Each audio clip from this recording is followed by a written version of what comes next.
EA just invented the craziest system for generating ads and in-game content based on your playstyle. And today, we're going to talk about exactly that and our predictions for how they might use this system for good and for bad, I guess. I mean, it is EA we're talking about here. Also, officially welcome to the first episode of version 2.0 of the Tiny Nimble Podcast. It's still me, it's still Tiny Little Games. He's with me here on the call as co-hosts, but from now on, we'll create these shorter podcast episodes that focus on a single topic. So I hope you guys are going to enjoy that and watch as we improve this format throughout the year. And today, we're going to talk about EA and this new patent of theirs. So, Tiny, what's actually going on here? Okay, so EA has this new patent out, and check this out. This patent is called the Persona-Driven Dynamic Content Framework. Wow, it just flows. Right off the tongue, right? I mean, and if that doesn't sound like some futuristic AI-driven stuff that's going to take over the world, I don't know what will. But yeah, so basically what this patent is, it's a way of tracking our experiences and our gameplay. EA, okay, so the system is going to be able to track our gameplay experiences, what type of player we are, and the system could do some things like, let's say you're a player that really is OP or overpowered, right? So maybe it's going to add more enemies to your game. Maybe it's going to motivate you to do some other rewards. And the way they are doing this is they're basically going to determine your player persona, not the video game persona, although that's a whole different story. But yeah, they're going to create a persona wrapped around the way you play. So maybe you're an explorer, maybe you're, a competitive, maybe you're a collector, a support character, a tank, or things such as that. And what's really cool about this, which sounds kind of nice, is that it's going to be tracked across different games. So I'm like, okay, in one game, I like to play as a tank character, a heavy tank, I love my stuff. And then I go play another game, and then they're all rating it like, oh, this guy loves to be a tank character, so they're going to motivate me to go play in that class, I guess. So it's just this weird system that kind of like tracks it. They have a whole diagram about how they're going to be doing this. And even I look at it and I'm just kind of like, whoa, this is some pretty extensive stuff here. So what they want to do is they basically want to motivate players to keep playing their games. And to do this, they're just tracking how you play those games. So like, extra loot drops for you to stay more motivated, different skins that you might like to play with this character that you like, things such as that. Now I know games are already kind of implementing this in certain ways, and I know EA wants to keep the player playing, so I can tell this is why they want this in there. But there's some other interesting aspects of why it's there. I feel like it's not just there for the player to have a better experience overall, although that's probably the initial aspect of it. I think the gameplay part is the gameplay part sounds pretty good. I mean, if the game motivates the player to keep playing and be excited to play. Exactly. But also it would mean that if you watch a gameplay of a game on YouTube, a full gameplay walkthrough type of thing, then you playing the game would probably get a different experience, if I understand this correctly. That's a good point as well, yeah. So you could actually end up watching more content if you prefer to watch other people play games, because it could be slightly or even significantly different from person to person, if they implemented this correctly, of course. I can't help but feel that this would take a significant amount of time from like the development teams as well, implementing this correctly, if it had to change the game a lot. But I guess that's a whole different topic. We'll have to see how that actually ends up in the long run. If it goes into like affecting the difficulty of a game, because when you start a game, you say you start a new game, do you start it on easy, normal, or hard? Well, let's say there's no difficulty starting, right? You just start the game fresh without choosing one. Dark Souls-like games do a lot of this, no difficulty. But what if that difficulty changes as you play? It kind of like, okay, the system is telling you this person is just way, these enemies are way too easy for this person. Let's boost up their damage output, or let's lower this person's health. That dynamic playstyle, having a dynamic playstyle and a dynamic difficulty setting, that sounds kind of interesting to me. I kind of like that idea. Maybe I'm not really good at the puzzle aspect of a game, so they tone down the puzzle somehow, but I'm really good at shooting my arrows into orc heads or something. So they give me this awesome bow to make sure I'm headshotting these orcs. I mean, something like that does sound very interesting. But I guess it could also be used, I think the article went into this as well, it could also be used for targeted ads. Here we go. Targeted ads. Hooray! Targeted ads. Of course. That's what it based on your playstyle. Like, maybe you'll get a game that suits your playstyle. Like, you'll get an advertisement for a game that the system thinks better suits your playstyle. Which I think that part maybe it's not as bad. It's not great, but maybe it's not super bad. But I'm pretty sure that EA, it's EA. They'll probably find a way to abuse the heck out of that. I can't help but feel they're gonna basically fudge it up. I mean, yeah, because here's the thing. Of course, they want it there for the player experience, but there's always something on the back end, right? How do they get something out of it? How does EA get something out of this patent? They want it there for the shareholders. Let's be real. They want it there for the shareholders. That's what it is. That's right. There's been a lot of shareholder meetings as of late, hasn't there been? Yeah, that's exactly why it's there. But yeah, I mean, this is basically what they're going to do, right? Like, I love this character. I play with this character a lot. I want the skins for this character in my loot drops or in my loot boxes, which loot boxes are kind of going by the wayside lately. You don't see as much as loot box type stuff going on. But how are they going to implement it to where, okay, I open up this chest or something in game, and I want to make sure I get it for my character to keep you invested in that game.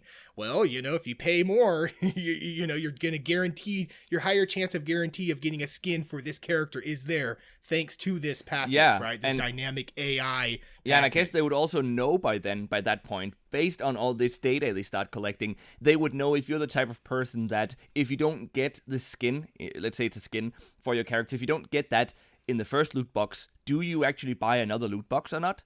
So then they could end up basically rigging the entire system, and like the it's not random anymore. It's a matter of how can we squeeze EA rigging a system. I know. So then how can they squeeze? Yeah, right. So how can they squeeze the most money out of us by basically figuring out that so NimbleThor is gonna buy at least 3 loot boxes, even if we don't give him what he wants in the first 2 ones. Whereas Tiny, he's a bit more clever and he's only gonna buy 2 loot boxes, so we gotta give it to him in the second one to optimize our revenue. Sounds like a very EA thing to do. Yes, predicting the consumer, predicting what they're going to purchase and how much of it they're going to purchase. Oh, that's another interesting. So actually, let's get into that. We prepared some predictions for a few different ways that EA might apply this patent in the most EA of ways. I guess we've already sort of segued into that, but we have some that we prepared from home. I don't know if you want to take the first one. Like these are pretty. I mean, outlandish ideas. This is pretty much a simple, or this is probably the easiest one. We're talking about skins, right? Of course. So like you're in Fortnite, the system knows that you. Oh, I like this one. Yeah, the system knows you want to piss off your friends, and so based on your persona, they're gonna basically give you a skin that's gonna make either your friends jealous, or it's gonna poke fun of them, or maybe it's a skin they wanted. That's another good one. Maybe the system knows that your friend wanted that skin, but you have that skin because it knows that your friend wants it. So now your friend's gonna want to spend money to get that skin, and then it's an endless cycle of you guys just purchasing a bunch of skins just to get at each other. Wow. They would be so EA is gonna be so proud. They're gonna be so proud of themselves. Yeah. So another one is they could be. I mean, they are tracking. Well, they're not doing it yet, but this patent is all about tracking across games. So not within one game, because I mean that could already be done, but tracking across games. So since they're doing that, they could also use that info on websites or apps. So imagine that they could. Yes, that's right. Imagine that they could suggest items for you to add to your Amazon cart, or even add them directly to your Amazon cart, or clothing items, merch, things like this, based on the character that you play as. Could also just be a newsletter. Like they send out a newsletter, that newsletter is tailored to you. The newsletter knows, or the system knows, to tell the newsletter to include an ad or a little section about this plushie you can buy that is based on the pet that your character has in game, and the system knows which character you have or which character you use or class you play as, and it can then suggest merch based on that. Yes, it knows that you love this mount, right? So it's going to give you a life-size mount of gargoyle mesh or whatever your character is. Super creepy, but it sounds like something they could. Sounds like something they might be interested in doing, and at that point, maybe Amazon would be interested as well.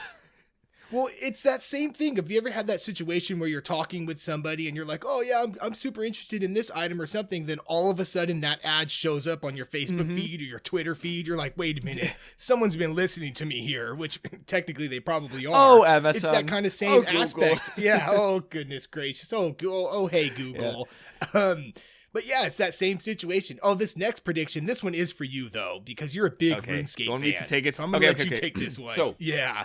Imagine playing an MMORPG. It could be my favorite MMORPG in RuneScape. Maybe it's that game. So imagine you're playing RuneScape and you just enjoy mining ores. So like for the longest time, this is what I did. I just mined ores in that game to sell them to other players to buy other items that I actually needed. And I would do that while I watched some TV show, could be The Office or something like that. But imagine you're doing that. The game could then give that player, it could give you a steep discount, for example, on buying those exact ores or resources from the game's cash shop. Now, granted, in RuneScape, you can't buy resources directly from a cash shop, but there are many other MMORPGs where you can do something like that. So imagine that because it knows that you're trying to get these resources, it could give you a very steep discount in the cash shop while other players still pay the normal price.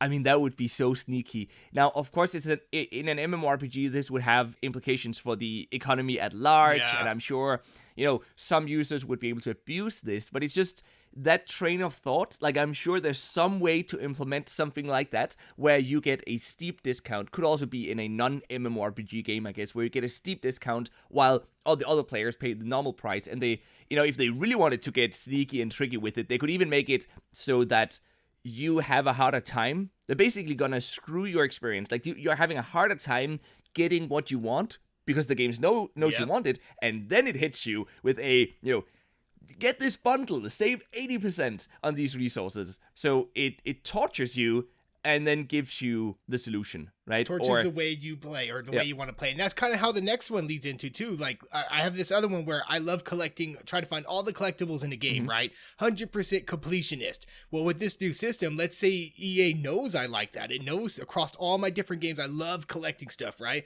What if they lock my collectibles behind a paywall somehow? They know, this guy really likes to collect everything. He wants every piece of armor. And all of a sudden now I have a harder time getting those collectibles. Yet it finds out there are those other players that aren't really interested in the collectibles. So if they kind of try to get some more, they might find more. So it's almost like monetizing the way you play, which is... That is EA. They want this. That is EA in a nutshell. Monetize the way you play. That should be their new slogan. We monetize the way you play. It's in the game. It's in the game. The way you play in the game. Yeah. The way you play in the game. Wow. It's always been in there all this time in the It's slogan. always been there, yeah. Okay. So we have another prediction is imagine a looter shooter. So the game could give you more.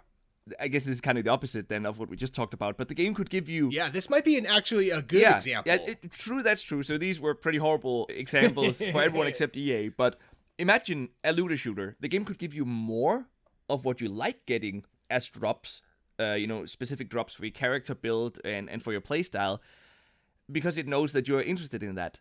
But it could just make that dynamic instead of having it be random or predetermined for every player. It could be dynamic depending on the character or the playstyle that you used in the game. I think that would feel pretty great as a player, and it might also make sense for EA, for the company, for the publisher, because it could increase your chances to continue playing the game. So everyone wins. I guess you're right. Like that would be a win-win scenario. And if they track it across games, you going into the next game, they would already have some data to base that decision off of. It is still a bit creepy, I feel, to be tracked in that way. I mean, we're already being tracked that way on the web, on our phones. One way or another, but now it's entering our video games. So there you have it. That is EA's sneaky new patent. Let us know what you think about it, and thank you very much for watching and for listening. There's also an audio-only version of this, so thank you for listening over on Spotify or elsewhere. Go check out some of the previous episodes in case you missed them, and we'll see you guys again in the next one. Bye! Bye!